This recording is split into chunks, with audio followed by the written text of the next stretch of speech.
আসসালামু আলাইকুম প্রিয় দর্শক বন্ধুরা, আপনাদের সবাইকে নতুন একটি ডকুমেন্টারি ভিডিওতে স্বাগতম। আপনারা জানেন আমি প্রবাসী জীবনের কিছু বাস্তবতা আপনাদের সাথে শেয়ার করি। আজকে আমি এসেছি সৌদি আরবের দাম্মাম শহরে অবস্থিত সবচেয়ে বড় সবজি ও ফলের পাইকারি বাজারে।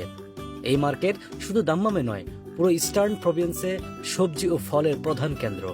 এখানে প্রবাসী ভাইয়েরা ব্যবসা করেন, অনেকেই সকালে এখানে মাল কিনে দোকানে নিয়ে যান।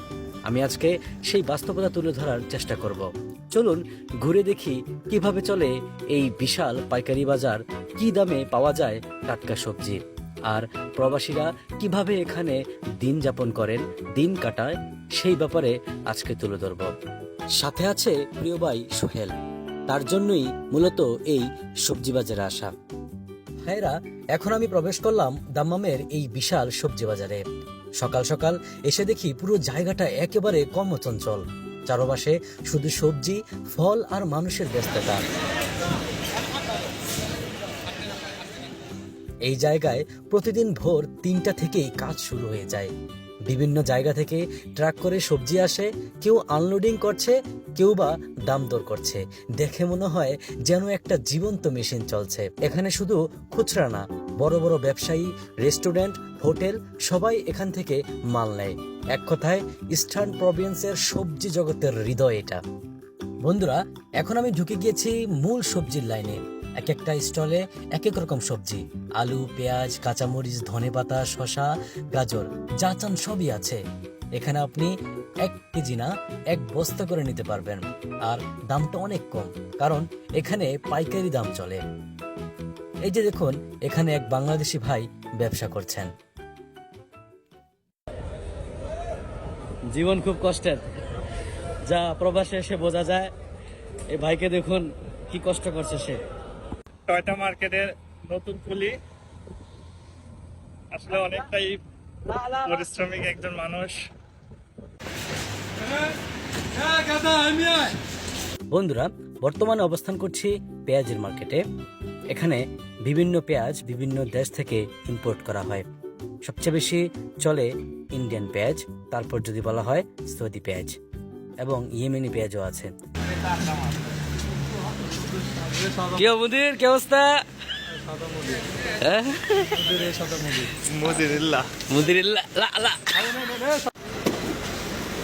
এগুলো কি ভাই? আদা।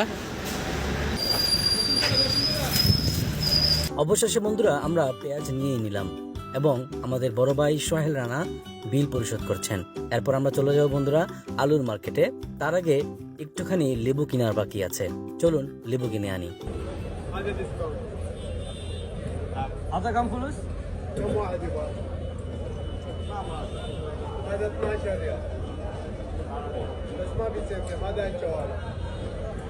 লেবু কেনা সম্পূর্ণ করে এখন আমরা 2 ভাই মিলে চলে এসেছি আলুর মার্কেটে। অবশেষে আলু কেনা সম্পন্ন। এখন আমাদের আলুগুলো গাড়িতে ওঠানোর পালা। সেই সাথে পরিচয় করে দিব আমাদের বাংলাদেশি এক প্রবাসী ভাই আব্দুল মিয়ার সাথে। ভাইকে জিজ্ঞেস করলাম, ভাই কেমন আছেন, কতদিন হলো এই বাজারে কাজ করছেন? ভাইয়ের উত্তরে বলল, আলহামদুলিল্লাহ আমি ভালো আছি। আমি প্রায় 6 বছর ধরে এই বাজারে কাজ করছি। প্রতিদিন ফজরের আগেই চলে আসি। কষ্ট আছে এই কাজে, তবুও পরিবার আর দেশের জন্য করতেই হয়। তারপর আমি জিজ্ঞেস করলাম, ভাই এই বাজারটা কেমন লাগে আপনার? ভাইয়ের উত্তরে বলল, বাজারটা অনেক বড়, কাজও অনেক বেশি, পরিচিত ভাইয়েরাও আছে, কিন্তু দেশের মতো তো আর হয় না ভাই।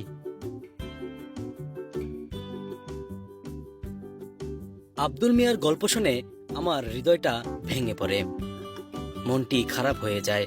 কেননা প্রবাস জীবনে এত কষ্ট করে পরিবার সামলানো চারটিখানি কথা নয়। প্রবাস জীবনে যারা কাজ করছেন তারা অবশ্যই জানেন এই কাজে আসলে কতটা কষ্ট। ভাইয়ের মতো হাজার হাজার মানুষ প্রতিদিন ভোরবেলা থেকেই কষ্ট করছেন এই বাজারে। কেউ মাল তোলেন, কেউ দোকান চালান, কিন্তু সবার চোখে একটা আশা, একটাই লক্ষ্য, পরিবারকে সুখে রাখা, দেশের জন্য কিছু পাঠানো। পরিশেষে একটা কথা না বললেই না, এই বাজার শুধু একটি জায়গা না, শুধু একটি বাজার না, এটা অনেক মানুষের জীবিকার গল্প। যারা দেশে টাকা পাঠাচ্ছে, যারা কষ্ট করছে, সবাই আমাদের ভাই। দোয়া করবেন আমাদের সবার জন্য।